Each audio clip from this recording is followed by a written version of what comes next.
আসন্ন ত্রয়োদশ জাতীয় সংসদ নির্বাচনকে কেন্দ্র করে যে ছুটি পেয়েছিল রাজধানীবাসী, সেই ছুটিতে গত 10 ফেব্রুয়ারি থেকে কিন্তু বাড়ি ফিরতে শুরু করেছে যারা ভোটে অংশ নেবেন। এছাড়াও ভোটে আসলে যারা অংশ নিচ্ছেন না, তারা এই 5 দিনের লম্বা ছুটিতে রাজধানী ছেড়ে তাদের যে প্রিয় স্বজনরা রয়েছে তাদের সঙ্গে আনন্দঘন মুহূর্ত কাটাতে কিন্তু এই রাজধানী ছেড়ে গিয়েছে। এই গত 10 ফেব্রুয়ারি থেকে আমরা যেটি লক্ষ্য করেছি, পুরো রাজধানীর যে সকল বাস টার্মিনালগুলো ছিল, এছাড়াও লঞ্চ টার্মিনাল সহ রাজধানীর বিভিন্ন স্থানে কিন্তু আমরা দেখেছি মানুষের উপচে পড়া ভিড়। সেই সঙ্গে শুনেছি যাত্রীদের যে হয়রানির অভিযোগ, বিশেষ করে ঈদে আমরা যে বাড়তি ভাড়াগুলো লক্ষ্য করে থাকি এই মানুষের বাড়ি যাওয়াকে কেন্দ্র করে ঠিক একই চিত্র দেখতে পেয়েছি আসন্ন ত্রয়োদশ জাতীয় সংসদ নির্বাচনে যারা ঘরমুক্ত মানুষ, অর্থাৎ ভোট দিতে বাড়ি ফিরছেন বা নারীর টানে বাড়ি ফিরছেন, তাদের সেই একই চিত্র আমরা এই নির্বাচনের যে ছুটি সেটিতে দেখতে পেয়েছি। পাশাপাশি যে ভাড়ার যে অভিযোগ, সেই বিষয়টিও কিন্তু আমরা শুনতে পেয়েছি যাত্রীদের কাছ থেকে। তারা যেমনটি বলছিল, আসলে এই নির্বাচনকে কেন্দ্র করে তাদের বাড়ি ফেরার যে যাত্রা ছিল, সেই যাত্রায় 2 গুণ থেকে 3 গুণ পর্যন্ত বাড়তি ভাড়া নেওয়ার অভিযোগ গণপরিবহন সহ বিভিন্ন পরিবহনের বিরুদ্ধে কিন্তু তারা করেছেন। এই মুহূর্তে রয়েছি রাজধানীর মহাখালী বাস টার্মিনালে। যদি জানাতে চাই, গতকাল রাতেও কিন্তু এই বাস টার্মিনাল এলাকা মানুষের একটি উপচে পড়া ভিড় লক্ষ্য করা গিয়েছে। গতকাল রাতেও কিন্তু এই টার্মিনালের যে গাড়ি, সেটির তীব্র সংকট ছিল। পাশাপাশি মানুষ আসলে তাদের যে ভোট প্রয়োগ, এই নির্বাচন জানেন যে দীর্ঘ বছরের পরে একটি মানুষের আকাঙ্ক্ষা প্রতীক্ষার একটি নির্বাচন হতে যাচ্ছে। স্বতঃস্ফূর্তভাবে আসলে এই নির্বাচনে অংশগ্রহণ করবে ভোটাররা, সেই প্রত্যাশা থেকেই কিন্তু মানুষ বাড়ি ফিরছে। তবে গতকাল রাত থেকে যেমনটি বলছিলাম, এই টার্মিনালের চিত্র যদি আপনাদের জানাতে চাই, এখানে উপচে পড়া ভিড় আসলে লক্ষ্য করেছিলাম।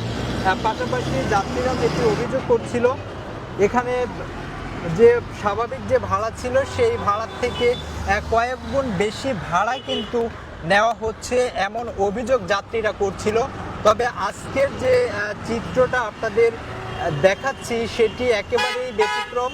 সকাল থেকে আমরা এই মহাখালী বাস টার্মিনাল এলাকায় অবস্থান করছিলাম। যেমনটি এখানে দেখতে পাচ্ছি, একেবারেই জনশূন্য বলা চলে। অল্প সংখ্যক যাত্রী কিন্তু আমরা এই টার্মিনালের সামনেই যে সড়ক রয়েছে সেখানে লক্ষ্য করছি। যারা আসলে উত্তরবঙ্গগামী যে সকল মানুষ রয়েছে, যারা বাড়ি ফিরতে চাইছেন, তারা এখান থেকে আসলে তাদের যে কাঙ্ক্ষিত গন্তব্য সেখানে ফেরার জন্য এখানে আসছেন। তবে সেই সংখ্যাটা একেবারেই কম। পাশাপাশি আমরা যারা যাত্রীরা রয়েছে এখানে, তাদের সঙ্গে কথা বলেছি। তারা আমাদের যেমনটি জানাচ্ছিল যে অতিরিক্ত যে ভাড়ার বিষয় গতকাল পর্যন্ত ছিল, সেই অভিযোগটি এই মুহূর্তে তারা করছে না। অর্থাৎ তারা যেটি বলছে, আসলে আজকে যেহেতু মানুষের বড় একটি অংশ কিন্তু সিংহভাগ অংশ বলা চলে গতকাল রাতেই এই রাজধানী ছেড়ে দেশের বিভিন্ন প্রান্তে ছুটে গিয়েছেন। সে কারণে আজকে অনেকটাই কিন্তু জনশূন্য এই রাজধানী এবং এই মহাখালী বাস টার্মিনাল। যে কারণে আমরা দেখছি অসংখ্য গাড়ি কিন্তু এই টার্মিনালে কিন্তু অবস্থান করছে, দাঁড়িয়ে রয়েছে এবং তারা কিন্তু আসলে যাত্রীদের যে অপেক্ষা, সেই অপেক্ষায় রয়েছে। কিন্তু যাত্রী কিন্তু তারা এই মুহূর্তে পাচ্ছে না, সেটি একেবারেই কম। এখানে দাঁড়িয়ে থাকা বেশ কয়েকজন যাত্রীর সঙ্গে আমরা কথা বলেছি। তারা আসলে কেউ বলছে এই লম্বা ছুটি যেহেতু 10, 11, 12 তারিখ, এই 3 দিন এবং এরপরে আরও 2 দিন, মোট 5 দিনের ছুটি পেয়ে আসলে যারা ভোট দিবেন তারা বাড়ি ফিরছেন। তাদের পাশাপাশি আসলে অনেকে আছেন যারা এই রাজধানীর ভোটার, কিন্তু এই লম্বা ছুটির কারণে আসলে পরিবার বা স্বজনদের সঙ্গে একটি ভালো মুহূর্ত কাটাতে তারা কিন্তু এই রাজধানী ছেড়ে তাদের যে গন্তব্যস্থল রয়েছে, অর্থাৎ জন্মভূমি রয়েছে, সেখানে কিন্তু ছুটে যাচ্ছেন। সব মিলিয়ে আরও যদি কিছু তথ্য জানাতে চাই, সকাল থেকে আমরা রাজধানীর আবদুল্লাহপুর, উত্তরা, মহাখালী, গুলশান সহ বেশ কয়েকটি এলাকা ঘুরেছি এবং সেই সকল এলাকার সড়কের চিত্র যদি জানাতে চাই আপনাদের, পুরো রাজধানী এখন একেবারেই সড়কে যানবাহন একেবারে সীমিত বলা চলে।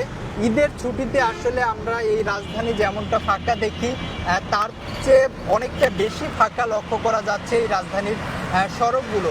কারণ যেহেতু জানেন এই ত্রয়োদশ জাতীয় সংসদ নির্বাচনকে কেন্দ্র করে গতকাল রাত 12টা থেকেই যে সকল বাইক রয়েছে সেই বাইকের উপরে অর্থাৎ মোটরসাইকেলের উপরে নির্বাচন কমিশন থেকে নিষেধাজ্ঞা দেওয়া হয়েছে এবং বলা হয়েছে আসলে নির্বাচনের দিন রাত 12টা পর্যন্ত এই বাইক চলাচল 72 ঘন্টা বন্ধ থাকবে। এর পাশাপাশি আজকে রাত 12টা থেকে কিন্তু গণপরিবহন সহ সকল ধরনের যানবাহন কিন্তু বন্ধ ঘোষণা করেছে নির্বাচন কমিশন, যেটি আগামী কাল অর্থাৎ নির্বাচনের দিন রাত 12টা পর্যন্ত বহাল থাকবে। এই যে রাজধানীর যে যানজট বা সড়কে যে গাড়ির চাপ, এর মধ্যে অন্যতম একটি বিষয় কিন্তু এই মোটরসাইকেল, যেটি নিষেধাজ্ঞা দেওয়ার পরেই আমরা এই রাজধানী একেবারেই যানবাহন শূন্য দেখতে পাচ্ছি।